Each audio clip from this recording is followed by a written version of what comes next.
It's interesting that many of the most successful and memorable films all handle themes of corruption and power. Regardless of the time period, seeing people rise from rags to riches makes us feel good. And if something goes wrong, it entertains us. Bong Joon-ho's Oscar-winning film Parasite from 2019 does just that, entertain. I think what really sells Parasite as such a gripping film is its ability to incorporate perspectives and genre. Bong himself says he's a genre director, and also states that he doesn't think of all the aspects of the film consciously and simultaneously, but simply shoots on instinct and builds the story as it goes. And it shows, because in one moment it's funny, it's a comedy. At times it's psychological and slow, it's film noir, and of course, it's intriguing, it's a thriller. Bong once said that once you overcome the 1-inch tall barrier of subtitles, you will be introduced to so many more amazing films. And he's absolutely right, because the language that Parasite speaks is that of metaphors and symbols. What these well-crafted depictions tell is a commentary of the modern class division.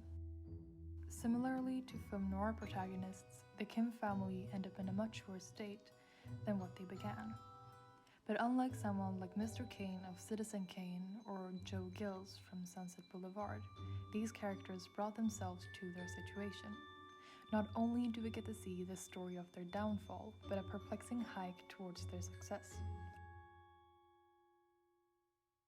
The film opens on an establishing shot of the view from the Kim family's semi-basement apartment, as the camera continues to casually follow each of the family members through their mundane but poignant struggles of the lower class. We reach the first turning point when a friend of the eldest son, Kiwoo, arrives with a gift. He brought with him a stone that marks wealth and luck, as well as a job offer for Kiwoo. It's established from the beginning and on all the conversations that the Kim family is poor, and so things change when someone normally seen as an outcast is presented with a ladder to the rich world. The tone of the film changes as a childish, non-diegetic tune of bells start playing. Here the scene is filmed at night, in contrast to the ones prior, only shot during the day. Interestingly, the whole family helps Kiwoo on his journey to become an English tutor for a well-off family, even if they forge and fraud. We get to know more about the Kim family's ability to manipulate, and also we're introduced to the Park family.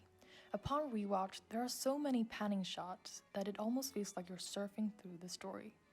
Almost every scene holds a zoom and a pan. In this early scene, Kiwoo is on his way down the stairs after being accepted as the new tutor. He'll have to return to his basement, and as he's going down, in many ways, he knows he's losing power. But because he's about to take power over the situation and initiate a scheme of frauds, he's shot from a low angle. We as the audience understand that he's really the one in power here. And when he turns around and puts up a humble act towards Madame Park, he's shown from a high angle, in the perspective of the Madame who thinks she's making her own choices. Just the simple low angle shot gave away the dynamic in the scene and told us a lot about the characters. From there on out, the daughter's infiltrating the household as the art therapist for the young rich Dazong. The film plunges forward as the siblings scheme to hire the mother and father as the rich family's driver and housekeeper. And so enters a magnificent montage where they fool Madame Kim into their palm. During the montage, we cut in space so that line after line is delivered, and as the characters say, we reach a crescendo of volume. We are to believe that the sounds bring the intensity. That's why the twist that is to come works so well. When the rich family leaves for a trip, the Kim family, like parasites, live in their beds, eat away at their food, and live like it was their own home. They drink, dream, and laugh, as all seems good. That is, until the doorbell rings.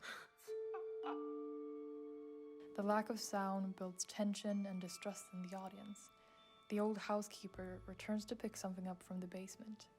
The tone shifts to a sharp one, a dark one. As things unravel, it's almost a breath of relief when the non-diegetic score re-enters and we get a satisfying action scene where the fight is against the clock. The Parks are unexpectedly returning earlier than said.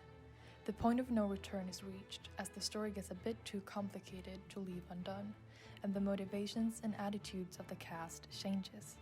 The Kims escape back home into the rainy night, staggering down stair after stair, symbolizing their downfall. The story goes on. As fast as we are pulled into the lack of sound, we are pulled out of it. This, I think, connects us to the exhaustion and paranoia that the Kim family faces. Tasong's birthday party marks the beginning of the end to this film. In the moments leading up to the party, Bong stresses the differences and contrasts between the poor and rich. Almost like a summary, he incorporates all of his motifs. Only this time, the metaphors are delivered clearly to the Kims, which build up an inner turmoil. All while the housekeeper and her husband are left in a basement, threatening to expose the entire family. In the end, the husband avenges the housekeeper and the party becomes a murder scene. Kim Ki-taek trips over the edge and kills Nathan Park. He escapes to the secret cellar as time passes. We follow Ki-woo as the veil comes falling down, and he and his mother return to their home in a worse state than ever before. Ki-woo's obsession with the house leads him to discovering a message sent to him through Morse code by his father, who now resides in the basement of the house. Excitedly, he makes plans to become rich, buy the house, and let his father out. There's a bit of a dispute over Ki-woo's future scenes, whether they were illusions or a preview of what's to come, but I think that the use of sound in this case reveals the truth. There is no diegetic sound in this scene, only the somber score that the characters can't hear. It's made-up sounds belonging to a made-up reality, and that is powerful storytelling. The final shot is back in the cold basement where Ki-woo sits in darkness. The five senses are what I believe grounds us in reality, and so often filmmakers will include only two of them. To make a film, all you need is light, a camera, a motif, and time. And we know how revolutionary sound was in cinema, how the interest of moving pictures spiked with the release of the jazz singer. Smell is so often overlooked, but Parasite makes it a focal point, as it represents the inability to escape one's position. You might manage to look rich, but you'll always smell poor.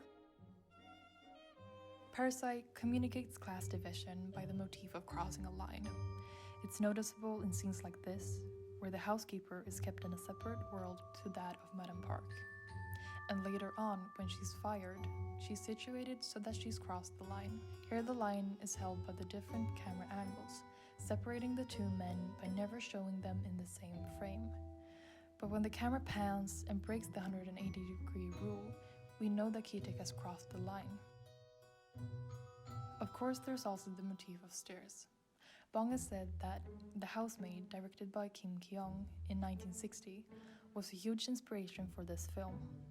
In the same way that the movie uses stairs as a way to build tension and show status, Parasite does the same. In other interviews, I've learned that Bong liked the Mission Impossible movies and brought the concept of an assembled team conducting a scheme into his own movie. During his college years, he studied sociology and partook in student demonstrations led by the Korean democracy movement. Both of these things seem to have sharpened his knowledge of the system we live in and the complicated feelings of fighting for freedom. To me, it's like his films are based in his experiences and education, as the stories he tells often handle injustices and social commentary. I also learned that he used to shoot for weddings to make a living, which gave him a first-hand account of how different families work and what sort of acts we put up in public situations. Parasite is definitely influenced by its contemporary time period, as it tries to bring up a conversation about the modern-day classicism. And it would be bad not to mention Bong's admiration for Alfred Hitchcock, as he's used Psycho, also from 1960, as an inspiration for the house in the story. This brings me to the fingerprints of a Bong Joon-ho movie. To make a list, he often references Alfred Hitchcock and almost always casts Song Kang-ho, as well as uses long takes, often wide-angle shots with a lot of in-depth staging. There's shifts in focus, pannings and zooms, not to mention other minuscule camera movements and the saturation of some colors. The film might seem groundbreaking, but an avid fan of Bong's movies will see similarities to his other works, Snowpiercer and Okja. He recycles old shots and commentary. However, Parasite takes place on a smaller scale than these other movies. It might seem like we only learn about the Parks and one Kim family, but we all know in scenes like this and this that there are countless Kims among us. And as Gene Siskel and Roger Ebert would have said, 2 thumbs up for I think the best film on this show.